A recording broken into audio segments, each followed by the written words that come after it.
Welcome to another edition of Digital by Design. Today, I'm really excited. I'm joined by Jonathan from BEGO. Thanks for having me. Oh, that's awesome, man. One of the things I'm really excited about is, I know that there was a lot of, things that are exciting coming to the United States, from BEGO, especially for laboratories, for a lot of stuff. But, one of the things that really stood out, especially for me, everybody knows that, my laboratory is family owned, generational and stuff like that. Yep. But getting to know your dad, which is sitting right over there, I wish we had another spot for him because, we would probably hear some really good stories. But one of the things that I thought was really cool is how many generations BEGO's had. Yeah. So 6 generations in total. BEGO is a family-owned and family-operated business. Wow. So we are a manufacturer, partner of dental labs for, now I can say, centuries, decades. Yeah. Right. So how many years total? So 135 years. Oh my God. Right. Started by a different family, and now I'm of the Weiss family. I'm the 4th generation. That is awesome. So my great-great-grandfather was the first one who joined the business. And then over the past years, we evolved through the different waves of technology in dental technology, right? From forging to casting, milling. Now we have 3D printing, right? And that's where we are today. So it's really been a ride. So again, because I do come from, a family of dental technicians, what's always been interesting to me is that as the generations have gone by, right? One of the things it's hard is the pressure that one has. Yeah. Because all of a sudden, my next generation, if they do decide to take on, the laboratory, they have the pressure of, hey, your grandfather succeeded. Your son succeeded, your dad succeeded. Now it's your turn, right? So I look at my daughter all the time, and she always tells me, "Oh, I'm going to retire you and this and that." And I go, "Do you understand the pressure that you have?" Somewhat. Yeah. But I know what it's like because for me, my dad when I kind of took over, right? I started when I was 16 years old. I would go inside the laboratory. My dad would be working and doing all these things. Sure. But I never thought that I was. I kind of looked at it as a place that I was going to make some money, go hang out with my friends on weekends. But I was really kind of getting groomed in a lot of ways. But not all my family was groomed. So how was it kind of like for you? So definitely no pressure, at least to join the business. I would say maybe sometimes subtle, sometimes not so subtle. It would be great if you joined, right? But there was definitely never like pressure for me to join. Now that I have joined, and I, by the way, absolutely love it. Yes. Love building the company, and now my job is to expand our footprint here in the US. But it's really, I think if you focus too much on the legacy or what's behind, then it's almost paralyzing. Right, but you really got to look ahead, and it's almost a dangerous narrative in my belief. If you're saying, "Hey, we've been around for 135 years," but that's and almost implying, "Hey, so we're going to be around for the next 135 years." Yeah. That's not given at all, right? Yeah, So you really have to work hard and really think about this, like from, "Hey, what do we need to do tomorrow? What are the requirements and the necessities?" And then and look forward and not look backward. No, that is so awesome. I mean, to be able to see, a company that has gone through so many generations, because we understand in the dental lab world, right? It's very family oriented. Like what you're seeing today is you're seeing a lot of these corporations that are coming in. A lot of families they can't continue, and then they either close their doors or they sell it, to a bigger group and stuff like that. And it's very interesting what you just said, which is so important. We feel that pressure, right? I was sitting in the same spot where my dad had never ever said to me, "No, you're going to be a dental technician." My dad always told me, "You're going to be a dentist." That was like the pressure that I had from my dad, right? He would look at me as a, son, go to school, become a dentist. You gotta be the first, right? You gotta be the first in our family to become the dentist. And I would be like, yeah. And then the next thing I would know, I went to school and I started to become a lawyer. Yeah. And then my dad was like, "Oh, see, you would make a really good lawyer because you like to talk and you like to debate and you like to argue with me and all this stuff." Yeah. But at the end, you said it perfectly.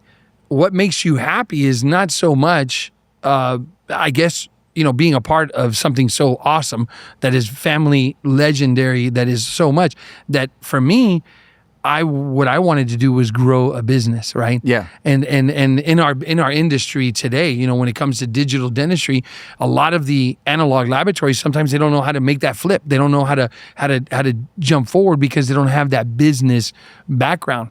Totally. So you got to always like look for what's the next party trick, right? We always got to try to reinvent yourself. Doesn't need to happen every single year, right? Yeah. But in some waves, you got to do it, right? For sure. And that's, by the way, something that I love about this industry, the dental lab industry. And there's obviously so many people tell you once you join, you will never leave. Yeah. And even though it's still fragmented, but it's getting less and less fragmented. But I love the fact that it's so authentic and honest, and the people who work in the labs are just like so hardworking and just good people. And and in that way, it's a bit sad that the family business as a breed are like not dying, but it's becoming less and less. And so it's cool that there's still so many out there.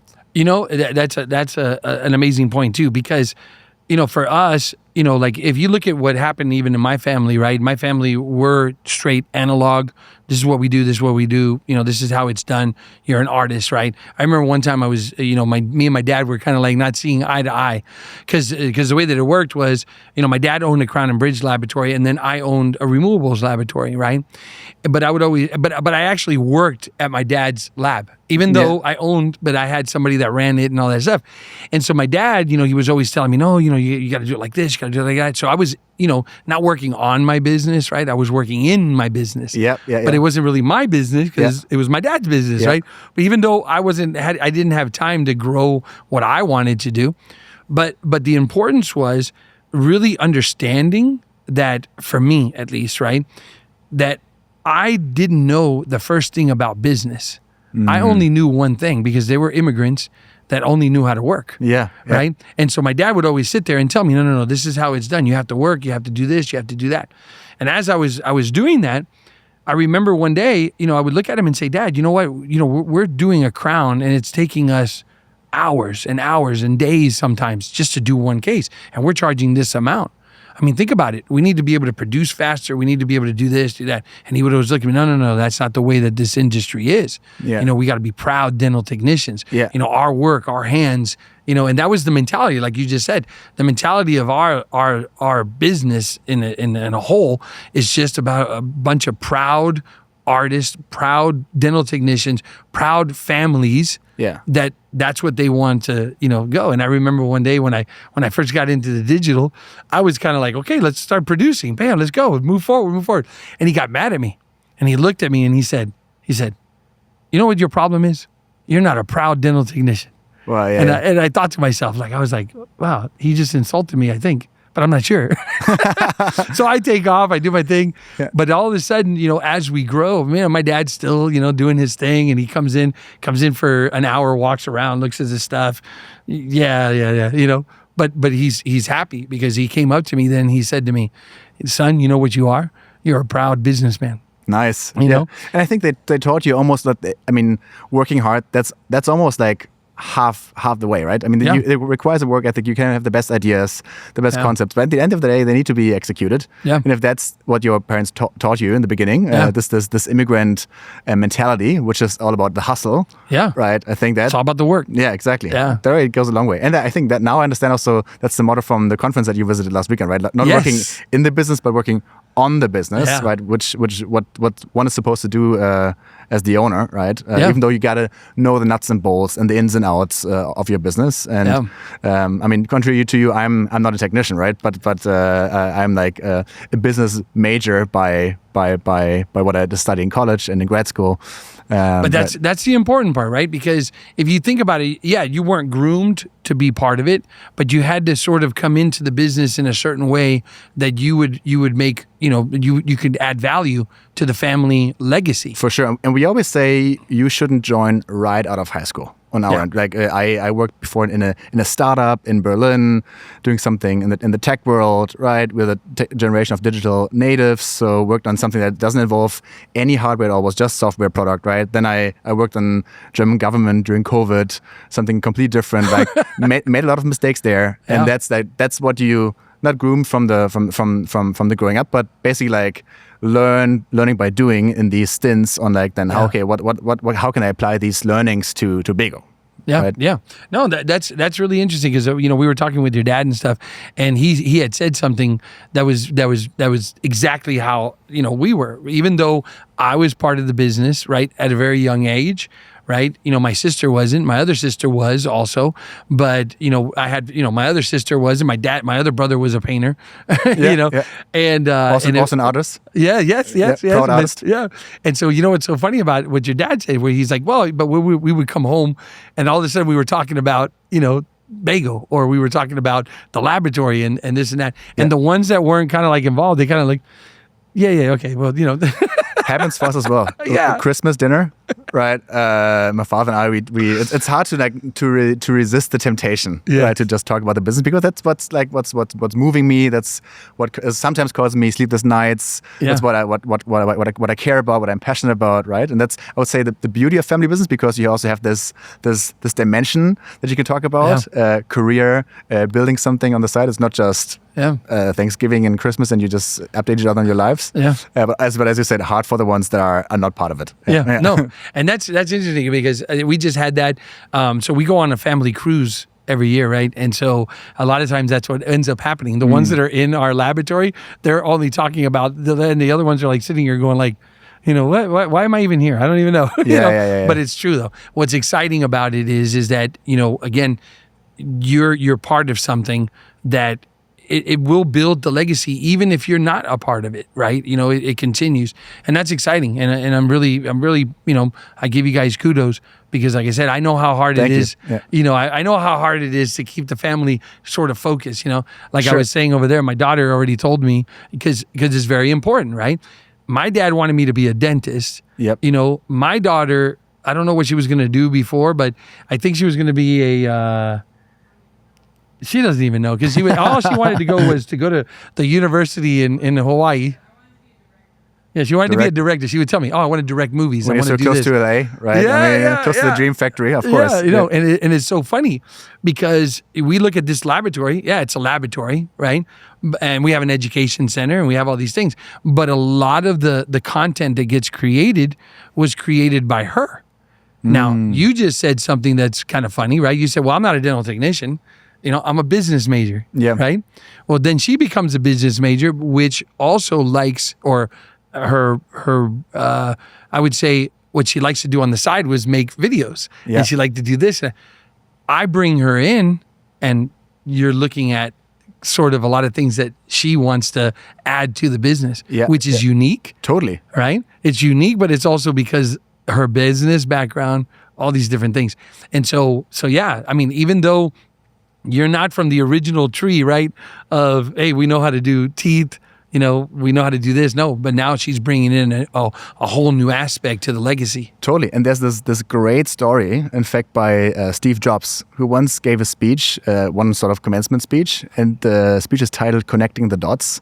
And he said Apple would have never been so focused on design and aesthetics had he not, after he dropped out of college, I think, had attended a calligraphics course. Oh, right. Which was, and so it's like, it makes sense in hindsight. And obviously, how would you know that he would start this mega software computer company, and that these influences have been factors that made the business what it is, and in fact made it stand out, right? So it's important also that Nikki is finding her ways to add her signature to the business in the same way that I have to find my signature, right? So your goal, you're here in the United States. Yes. And so how long have you been here? This is my 5th year already. Oh, wow. Yeah. So I've been here for quite a while.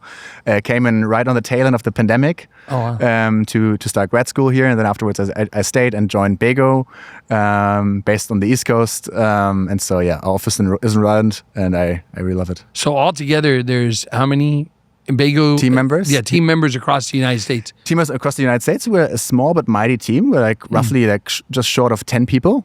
Right, BEGO as a global company is 550 people around the world. We are based in Germany. That's where the headquarters is, but we're active in 80 markets around the world. And you can probably, in 10 of them or so, we have our own teams, like in the US, like BEGO USA. Also same in France or Turkey, and there's other markets that we cater with distribution partners. Oh wow!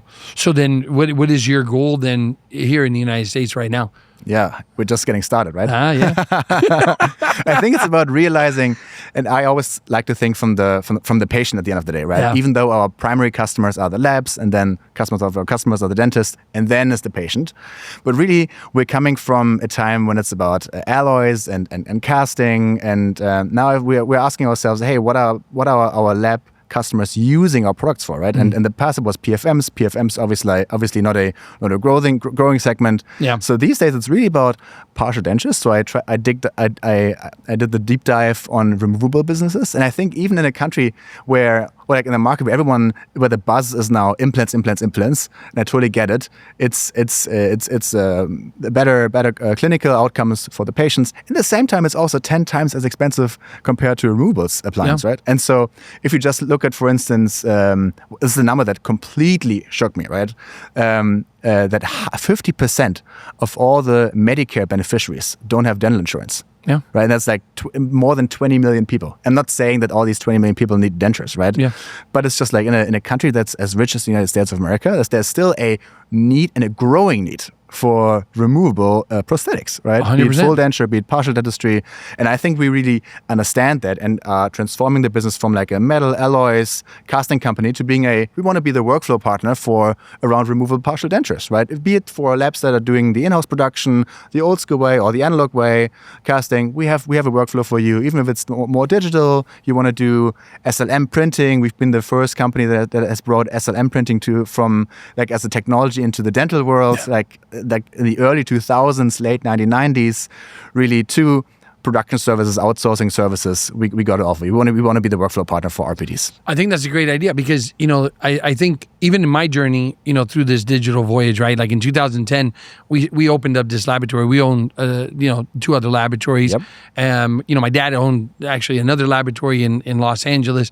And it's very interesting because when it came down to it, right, Crown and Bridge went digital fast, right? Yeah. We were talking about earlier, Sirona. Yep. Sirona basically was our number one partner in the laboratory. We were kind of like an exclusive laboratory to the CEREC doctor out there. That's kind of like how we built our name. We were the, all CEREC all the time, as we used to call ourselves, right?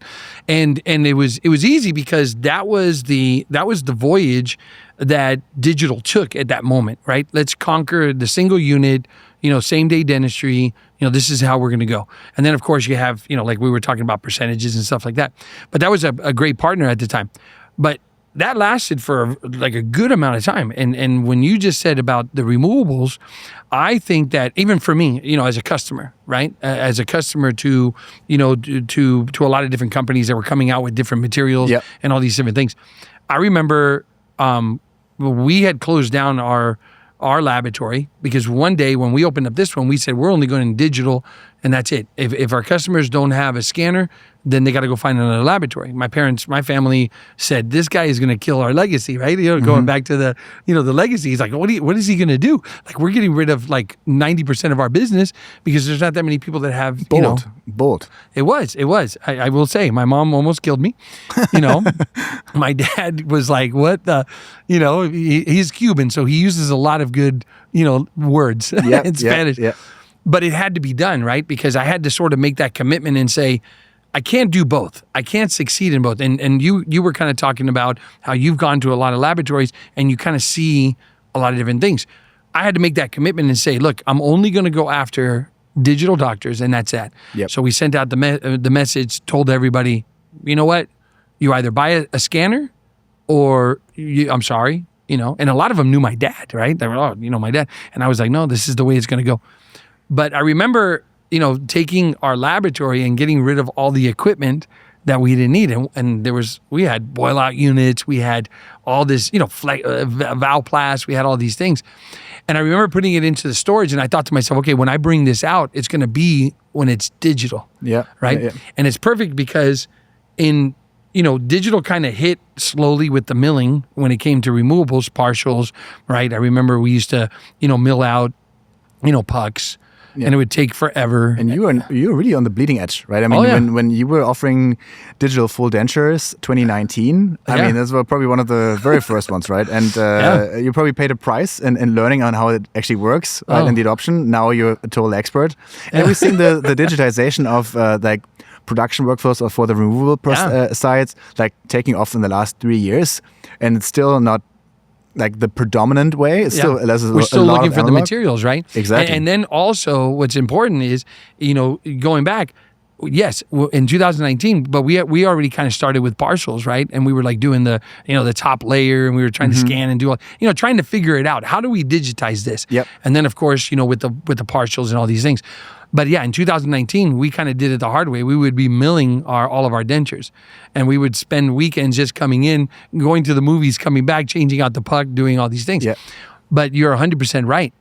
It's still not mainstream, and it's really good to see that a company like BEGO is now going to come in and help, as we talk about the mom and the pops, right? Yeah. Because the mom and the pops are the ones that need to partner up with BEGO, because you're going to help me as you know how I roll, right? I want to be able to count on your production to be able to help out my lab grow. That's what I want. And honestly, if that's the workflow that suits you, then we would love to partner and help you support your growth, right? Especially in a time of, when you talk to labs, like all around the world, I'd almost say, but it's about like, hey, we have trouble finding team members. Find a skilled denture technician these days, right? It's always productivity issues, efficiency, right? If you can have a good workflow partner, or these things, then that can help you to run a lean lab whilst growing it.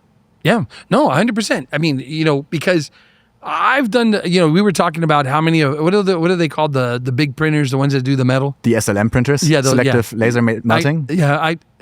I forget people's names as soon as I meet them, so I forget those big names too. But I know that there are these big printers. I remember they came and they said, how many partials are you doing? Well, we outsource. So they do the ROI. What is it? The ROI. And they're like, oh, you need to buy this thing. And I was like, okay. So then they gave me the price. It was like, what, $250,000 or whatever it was. And then they told me, well, okay, so we need another section, in the laboratory. I'm like, what do you mean I need another section? Yeah, because it's about this big and this long and this and that.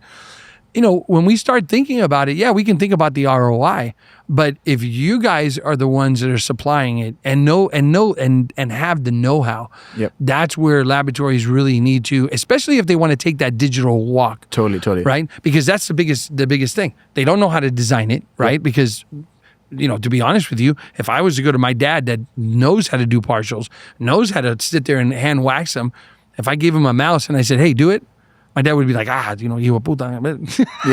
Totally. And I think you're touching on a great thing, right? Because there's many different workflows when it comes to partials. Yeah. And for some labs at a certain scale, it 100% makes sense to make that investment, because there might already be space, right? There might be the volume, right? And there's other labs. You said it. There's this hidden cost of like having to add space, or 250 grand. That's just a printer. You have to add a suction unit. You have to add a vacuum, right? And your experience. It's not just having a printer and you get shiny partials coming out of it. Yeah. It's the post-processing, right? And post-processing for resin printing is hard. And basically post-processing for SLM printing, that's the same, but on steroids. Yeah. Right? And so you got to factor all of that into your ROI analysis, which I encourage everyone to do. For some, it's a positive. For some, you might want to have an outsourcing partner, right? And it's one of the offerings. No, but that's important. That's important. Like I said, listen, when we start talking about family legacies and all these different things, right? I love, as you said earlier, we love this industry. I love this industry. I love, a lot of people know me, in our industry, family owned. I want to keep it that way in a lot of ways, right? Yeah. I don't want to all of a sudden, lose, what we've created throughout the years, right? Yeah, we can go back and sort of say, my dad looked at me and said, well, you're not a proud dental technician.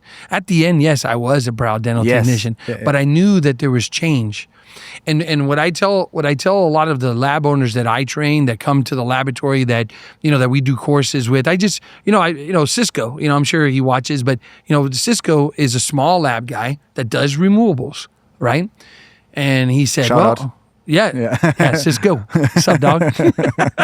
So, the thing about that is he's that perfect family-owned laboratory that needs help.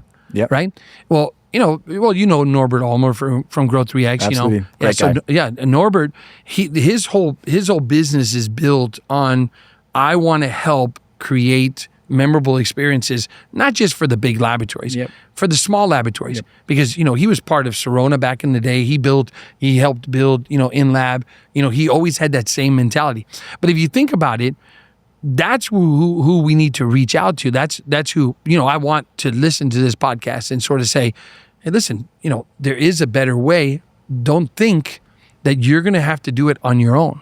Totally. You know, partner up with companies like BEGO that could actually give you what you need to grow your business, right? And not sit there and have to, you know, hand wax things, because digital is the way to go. No matter how you look at it, if you want to look at my dad's past, where he would look at me and say, no, you know, I got to do this, I got to do this. There was nothing wrong with that. And I still say it till this day, there's nothing wrong with that. But if you look at our industry, how it's shrinking and there's less labs and less labs, it's either two things, right? And our business is booming. There's more humans. There's more. There's so much. People are growing older. Yeah, right? People are growing older. You know, now all of a sudden you see all these laboratories that are maybe closing their doors because, yes, to do a denture, I had to look at my son or my daughter. Hey, I got to teach you how to be a craftsman. Well, you know, my kids are with computers, right? Totally. Yeah. So not everyone has such a big family like you. Right? Yeah, exactly. It's hard to find the people. Right? No, but if you think about it, they don't know where to go. They get lost. And I hear, you know, one of the things that they said in the entrepreneur thing that we went to this weekend was that there's always an excuse, right? You can all of a sudden have an excuse of all these bigger laboratories. They have the money to invest. No, you don't need to invest. You need to invest in a good partner. That's what you need to do. I love that. Yeah, honestly, that's what needs to be done. Yeah, and I would say with my laboratory here, I mean, listen, I would need so much more space, so much more equipment, so much if I didn't find, you know, companies like yours that I can partner up with and then grow my partial business with, you know what I mean? Yeah. And so I think that's the missing piece, right? That's the piece that guys like Cisco, when he calls me, we talk all the time, and I say, and he looks at me and he's like, hey, you know, can I do this? Yeah. Have it, you know, designed here, you print it, you put it together, or get a company that actually will do it for you, and then boom. And now you can sit there and grow on your business and build that confidence first and foremost, because if I team up with BEGO, well, I have confidence.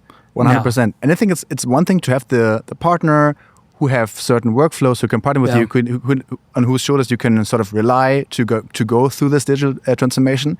I think the other topic is, in order to really make it stick, and I think that's probably also very dear to you, is education. Yes. Right? And I mean, you have all these workflows, but you got to train the team. And I mean, you have built an excellent business and structure around education with various formats, right?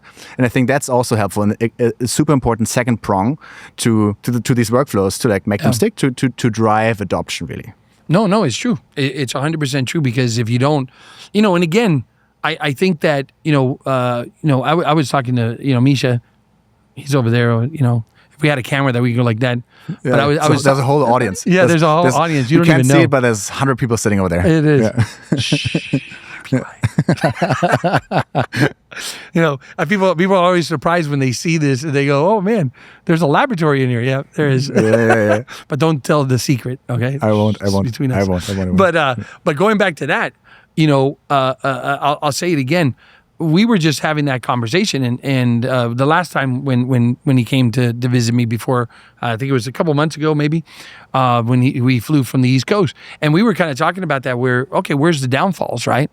And then he kind of said to me, well, there's the technicians side that only know how to do this, but they don't know how to do, like the designing part of it, right? Yeah.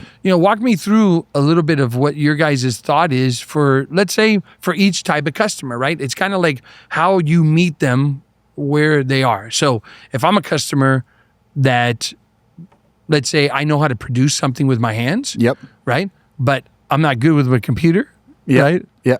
So how does that work? I mean, we want to be digital. These days, it starts with the design, right? And I would say, do you want to do the design in-house, right? You want to do it yourself. There's probably a great value. And especially if you've been great with your hands, you probably already have all the foundations in order to be a great CAD designer. I think question is just like, is your time worth it, right? You got to make that. You got to make the calculation for yourself. If so, then probably there's great educational offerings from us, from you, from Exocad, from 3Shape, from everyone, right? Where you can self-teach or visit a course and educate yourself on how to become a good designer on partial dentures, right? As an example. Or you're saying, wait, I can QC everything, I understand how it works, but honestly, design, I don't want to do it myself, right? Then we are super happy to like that. That's for instance one inflection point where we meet customers. We can also do the design for our customers, right? Or I mean, it's not about us, but people can obviously also work with other design services. There's freelance designers out there. Those are all options. Okay. So you accept if somebody else designs, let's say a third party. Those also works. I mean, obviously it's easier if you keep it with one workflow. But of course, I think so too. 100%. But of course, I mean, I'm just educating on what the options are. No, what the options are. Sure. Where you meet your customers. Exactly. And that's the important thing to let people know is because, again, people get scared. Like I said, I can tell you 100% that there are a lot, of lab owners out there, right? That I know personally. Yep. That, I mean, think about it like this. If I'm a Crown and Bridge laboratory and I have, let's say, 65 customers, right? And maybe it's 5 people that are controlling all these different things. Yep. And the next thing you know, you think to yourself, oh, how can I grow? And the first thing I would do is basically, send out to all my 65 customers, hey, because they already trust me. They love me, right? They trust me with my Crown and Bridge. Totally. Well, I'm about to launch, partials. Totally, yeah. And the next thing you know, their mentality is, I need to get into trenches. No, their mentality should be, hey, I'm going to launch this, but who's going to handle it? Okay, well, then they're going to handle it. For sure. For sure. So then you have those kind of customers, right? Yeah. That they don't want to do anything. I would say odds are already pretty high that these 65 customers of yours or of your, they have already approached you and asking you like, hey, by the way, this crown work was awesome. This is a partial denture case. Can you also do it? And you have to say probably, sorry, can't do it, right? And then you have workflow partners like us, and we help you there. Again, it starts with the digital design. Ideally, you have a scanner that you can scan in the and most labs have some sort of scanner. Most have a scanner, right? And then it's honestly really easy. Then we have a portal like so many have, and then it's really like design, upload, send, and a few working days later, cases back at the doorstep. Usually between 4 to 5 business days. Yeah. So they have choices, right? So a choice would be, what about if they only wanted you to design something? Do you guys only give design service also? No. We can do the design, but we would always send it with the partial framework, right? Okay. And that's part of the deal, basically. That's part of the bundle. Yeah. Right. And then what you can choose between is the surface finish, right? Whether you want it like polished, hand polished, or whether it's just sandblasted, and you have maybe a polishing unit or a great team, then you can do the polishing in-house yourself. And there's different prices for that. There's different prices for that. 100%. Cool. Yeah. And then I mean, we've talked about this, and I can probably give a little sneak peek. It's about the digitizing the framework. That's number one. But obviously, you also want to think about what's next, right? Yeah. And what's next is what's next is to digitize the entire RPD, right? Yeah. And there's great modules that and now I think what the requirement is on the CAD side, and especially Exocad, they came up with this great module called QuickSnap, right? And that allows you to design in the gingiva and the teeth and the framework at the same time. And stay tuned for the workflow solution that we are going to come out with. That will make it even easier for you and save time for the processing of and finishing of the partial. Which oftentimes, even though you have a digital framework or like a printed framework, you still have to do it the analog way, right? And there's ways how we can make that even more efficient and more productive. That's a great point, because yes, Exocad has already that module out there. A lot of people know about it, but you don't see it being advertised as much from the laboratory side. Like, hey, look, we're going to sell this product, right? I'm big on, I love brands, I love all that stuff. Where I would just sit there and say, if and you're the only one that's really I've heard out there, and I could be wrong. Like I said, I don't know all the companies, but that's even bringing this topic up. So I would love to basically say, well, this is my BEGO partial, right? Because that's what I'm getting, right? And totally. what's cool about that is that I've designed those cases. And to be honest with you, I'm like, man, that took me a long time. So I'm going to look at it like, am I going to go to my designers and say, well, now you got to design this. And they're going to look at me and go, really? Like, I got to design this, but I also have to design that. And I got to buy this module and that module and all these things. And what's cool about that is that if that's what you guys are going to look at, I think it's a great thing, because I haven't seen many out there that will actually do it for us. Totally. You know, but for those of you, of the listeners and viewers who are thinking like, hey, outsourcing frames, that's something I've heard of 20 years ago, right? I mean, that's nothing new. Yeah. But how is that really different, right? On the one hand, I would say really the digitalization of the full RPD, right? That's something that they were working on. And at the same time, what we offer as a manufacturer who has been in the partial framework space for literally decades, right? Is really about offering an outsourcing service that is reliable in terms of turnaround time, super important, right? 4 to 5 business days. In terms of fit, and also in terms of like surface quality, that it really comes back and you basically don't need to do any extra work. You can all basically like start to finish it yourself. Yeah. That's the reliability, which ends up saving you labor and cost at the bench down the road, right? That's one thing. And I would say it's even buzzword of the last year's AI. We even have since we're just putting out the number, we are printing more than 100,000 frames a year, right, in Europe. And so we have all that data, and we are using that to make sure at the step of the upload to see, hey, is that actually like producible, manufacturable, right? And only if it like passes that first test, we can tell you, hey, this is a great design, because otherwise we might produce it and then it might break later because for whatever reason the clasp has been too thin, whatever, right? Yeah. And so that would be, we're saving you another 2 days, because we can tell you right at the stage of the upload and not down the road at some point, or when it's back, right? That's the worst case. You've been waiting 4 to 5 days, right? It comes back, you see it breaks right away, and then you have to like resubmit. That's the worst case. We want to avoid that, so we want to like help you save time. So does everybody get the STLs too, just in case? Yeah, 100%. So they get everything. Yeah. It's either, even if you finish it, it comes back already finished, but if it also includes the STLs in case something goes wrong. And if you designed yourself, I mean, obviously then you have the STL if we have on hand yes. anyways. I'm right? saying if you guys design it. Yeah. Yeah. Oh, that's cool. Yeah, because all I heard was 100,000 units, and all I kept thinking about is like, man, I just told you that we did about 5,000, 6,000, 7,000 dentures. Yeah, and I was excited about that. And it is exciting. No, it is. It is super exciting, right? I couldn't imagine 100,000. Trust me. I look at all the dentures that come through the laboratory and all the partials, and I couldn't imagine looking at those kind of numbers. I'll be like, wow. I mean, but that is the goal, right? The goal is how many can we do? And the more that we invest, the more we add, the more partners we add, the further we can get. Totally. So that's exciting. Yeah. That's exciting because again, I think the number one question I get from a lot of our lab partners and a lot of our lab friends is, I want to do this, but I don't know how. Sure. And you had brought up even our podcast that we did with Norbert, and we were talking about the comfy smile coming back and forth, right?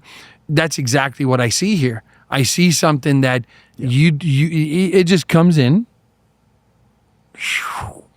and then it goes out. Totally. Just repackage it. Send it out. But I'm excited about this. Like I said, I think that product is going to be, really good. Yeah. And I think what really helped is that shift from, hey, we are a dental lab enabler with our casting technology to understanding, we want to focus on removables and we want to be the partner. And that's also, I think, what helped us in terms of our R&D pipeline and our R&D efforts, like focus on how can we make life easier for labs?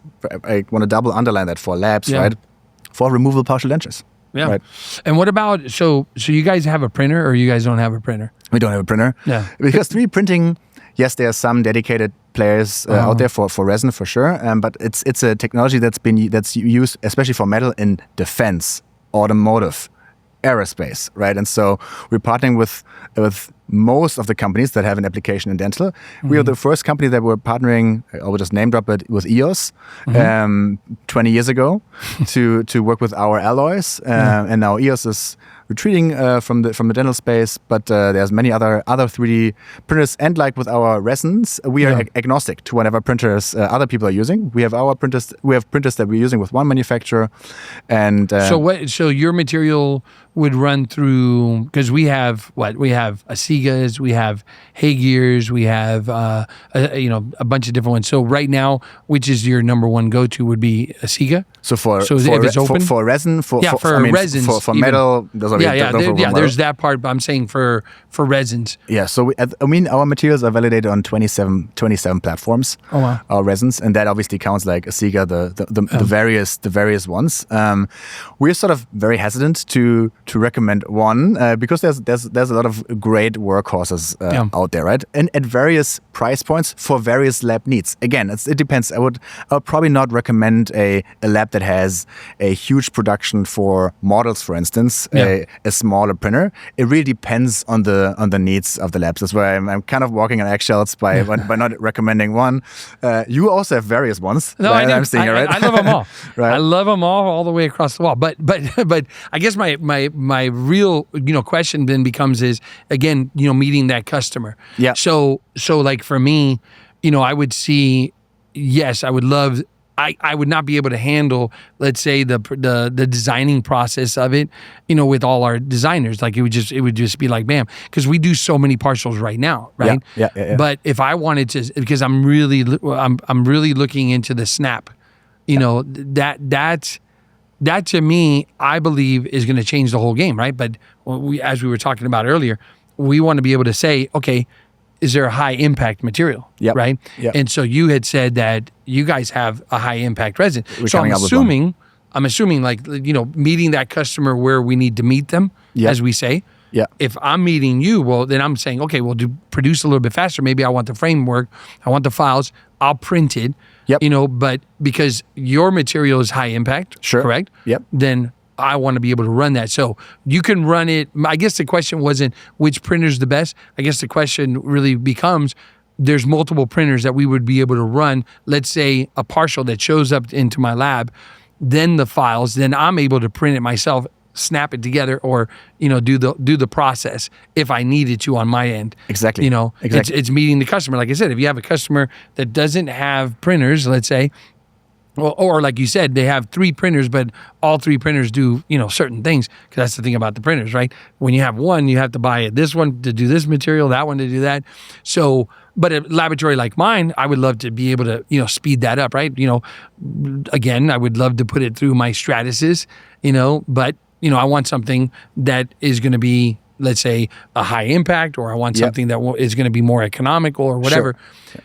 That material that you have that is a high impact would run through multiple printers. 100%. I mean, we're not at a stage anymore in the market where no lab has a 3D printer, right? Yeah. I'm like, there's at least a 3D printer in most of the labs, right? And so if we run to the situation, meet the customers where they are, meet the labs where they are, if they have no printer, then they're asking us, do you have a printer?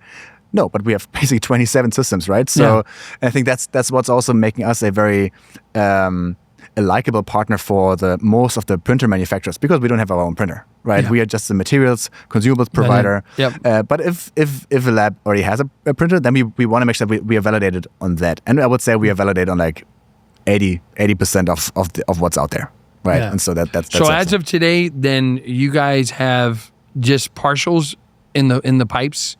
As of now, that's in the pipeline. I mean, obviously, I could become creative and see what's next, right? Maybe some horizontal integration. Yeah. I'm really excited about the removable space, as I mentioned before. I think there's more work to be done, especially since we're just starting to like digitize, or that adoption is gaining some steam for removables, and so I think there's many more ways how we can really create value and help lab partners grow. Flex. Maybe you said that. Yeah. I don't know. I'm just asking. I might have just said like flexible. Our chief product officer, when he watches this, is probably going to say, Jonathan, this is the last podcast that you've ever done. Yeah. No, I know what I need. Listen, I need high impact. Yeah. I need flexible materials. I need multiple materials. That's what I need. Because at the end, this is where, when we go back and we really look at, digital dentistry as in the removable space, I think that that's the biggest thing that we're missing is materials. Yeah. And, and we rely on companies. I'm a customer. Yeah. So then I rely on companies to say to me, look, this is what's coming. This is what I want. Yeah. It doesn't mean that it's not, that's going to be here tomorrow, but it's always good to have that conversation with whenever I get an opportunity to speak to a material company, because, again, we purchase on our end, we purchase printers according to materials. Yeah. It might not be the best printer in the world. We're like, okay, so when you ask the question, which printer do I like the best? I like them all because each one gives me the material that I need to print out. Yeah. And when we look at it, we want materials like, I want to be able to do thermoplastic materials. I want to be able to do flexible materials. I want to be able to do X, Y, and Z. Yeah. And so it's exciting because, like I said, generational business like your guys, that could honestly hear the public and hopefully, and again, it's all about partnerships. For me, it's important for me to be able to grow my laboratory. I need to be able to partner up with that perfect partner, the one that could give me what I need and represent my laboratory as a partner. And then I know, okay, I can grow with this. Yeah. And again, it doesn't mean that you have something today, because this is something that we talk about this. We've had a lot of different podcasts and we talk about it. Yes, I wish I had every material in the market today. But as we know, digital has to go down its path. For sure. And it's going to get better. And honestly, you've just touched on like 2 or 3 things that I want to piggyback on because it's so exciting, especially the flexible part. Interestingly, just to give you some perspective here, I mean, we have not focused previously on flexible materials so much because in Germany, for instance, which is our home base, which is where our R&D is sitting, right? There is no flexible partials. It does not exist. They don't sell it. Doctors do not prescribe flexible partials, very, very few. Yeah. Because basically it's all metal. It's all metal partials. And now I'm really passionate about like listening to to our customers and to labs, and flexibles are a huge thing here, right? For various reasons. On the one hand, it offers an even more budget friendly option for the patients. On the one hand, on the other hand, I mean, we are based in Boston, right? So we talk to the Tufts, we talk to the Harvard School of Dental Medicine, right? It's the part of the curriculum in dental schools, removables and partial dentures, metal partials is yay big. Right, and so that's the supply and demand factors that are coming to play here. So, which is why I think flexible it has its space here, right? And so, especially to be able to design it so easily, right? That's where the biggest part comes in, because when you talk about the Snap-on, right, the Exocad module, that's one of the things that again, being a dental technician since I was I don't know how old. The biggest thing that I would see in the laboratory is, to make a partial, you have to flask it, you have to do this, you have to do that, just to get the high impact, make it correct so that it doesn't fall apart. That's a lot of work, right? And to be able to now all of a sudden go into the industry and say, well, okay, it's digital, but then trust the materials behind that, that's the real conversation that we have with our partners. Yes, the flexible is well, we can go down history lane with Valplast and what it was originally made for and blah blah blah. We can do all that stuff, but at the end, that sort of became kind of like the Nesbids. Hey, I got an implant and I need something for the next couple months. Totally. That material is perfect for it, right? Yeah. Like it's easy to prescribe. It's just tissue borne. It's not tooth borne. Right? Boom, boom, at the end of the day, when it comes to clinical outcomes, right? That's what matters for the patients. Yeah. A metal framework will still be better than for long term. Flexible ones. Exactly. Long term. Okay. But again, there's so many things here. Especially we do. I mean, here in the United States, like we have implants. We have a lot of implants. Like my laboratory, that's where we cater. We were talking about my laboratory barely gets a single unit. We get maybe 2 single units a day. Like a single unit number 30. We're like, wow. Everybody's all excited because they're like, oh my God, this is going to be the easiest one. Grab it, fix it, size it. But when we start talking about the flipper, we start talking about the Nesbids, we start talking about, like I said, something that is needed for an implant. Hey, I need to smile. Boom, boom, boom.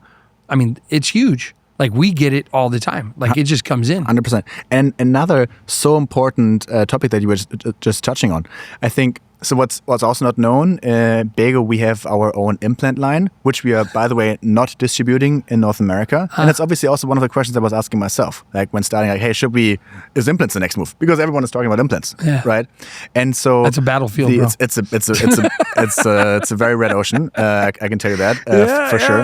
But it's also, and so one of the questions I was asking myself are partials or removables and implants, are they substituting each other? And the answer is no. Honestly, I've come to embrace implants much more, because it can definitely be part of one patient's journey, be it right after the surgery as a flipper, or in many cases people start up with a partial to save some money, to like in the end to afford the implant, right? So it can definitely like be an evolution and definitely not substitutable.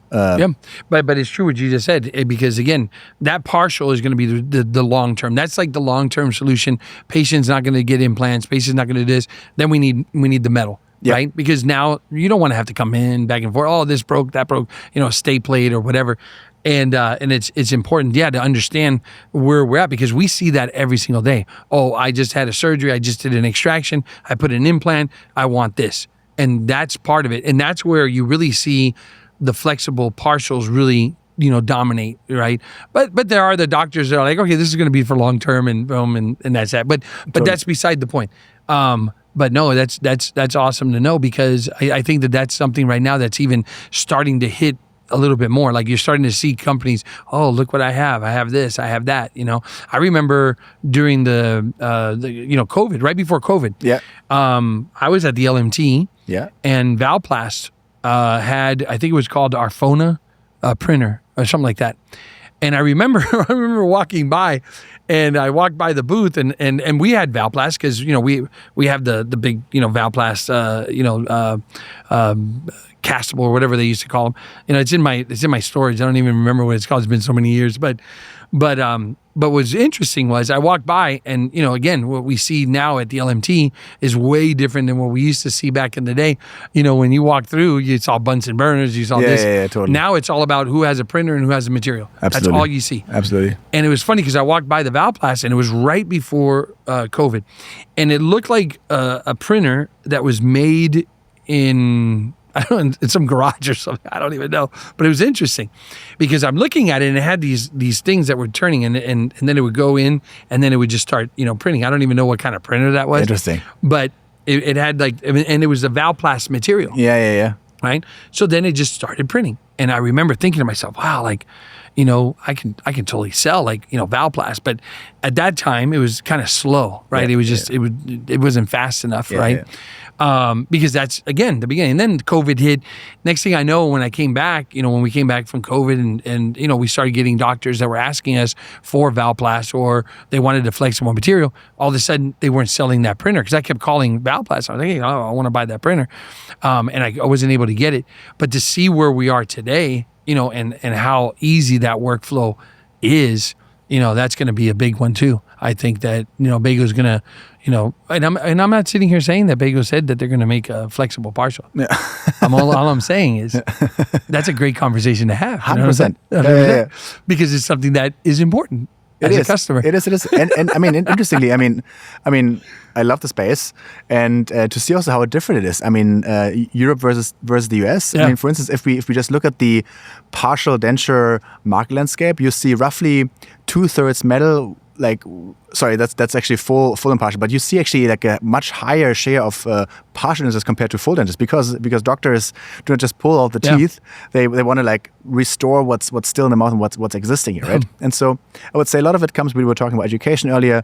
Education of dentists is super important, but also education and adoption for the labs, not only for the workflows, but also what are the different options here, right? Because I mean, it's a sad reality. We know all the dental tech programs are closing. I think we're left with nine-ish, right? And so definitely then I also see it as part of the responsibility really for industries and manufacturers to take up education and to educate on the options that are out there in the workflows. 100%. I love it.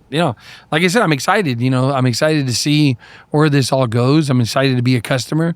I'm excited to really take it on. And like I said, one of the biggest things that I look for, and when people ask me, how is it that I use outsourcing, I say it in a simple way. I look at outsourcing. This is how I grow my business. Yeah. Period. My partners help me grow. Totally. And I, I can do two things: either invest in my business by buying equipment, buying this, or I invest in my partners. So I'm really excited, brother. You know what I mean? Yeah. I'm thank you. glad Frankie. you came all the way down. Yeah. 100%. If you have anything else that you would like to add to anything, whether, I don't know, soccer, isn't it this year? Well, I'm of course, diehard soccer fan. Yeah. For sure. I am very excited about the fact that the World Cup is hosted in the US, among others, next year. Yeah. So I'm hoping, man. Right. It was funny because I had this conversation. We were talking, there was an Argentinian, and of course, then we met a Brazilian in Vegas, and then, Norbert, the first thing was, as soon as he said, well, I'm German, the Brazilian was like, yeah. 7-1. Yeah. 7-1 2014. Yeah, there you go. Yeah, we'll discuss this later. Yeah, exactly. But hey, again, it's a pleasure to have you. Next time, like I said, hopefully we get your dad. Maybe we'll set up, something that we can add more. But I love doing one-on-ones, my friend. Yeah. I want to thank you for coming by, brother. Frankie, thank you so much. It's been a pleasure. It's an honor and so much fun. Thank you for doing this, for doing the service to the industry. Really, it's great that you provide this content. Thank you. And really happy to be part of that. Yeah, thank you. And you can come back next time you're down. We'll talk about, whatever's next. Happy to give you an update. All right. Thank you so much. No, thank you. Yeah.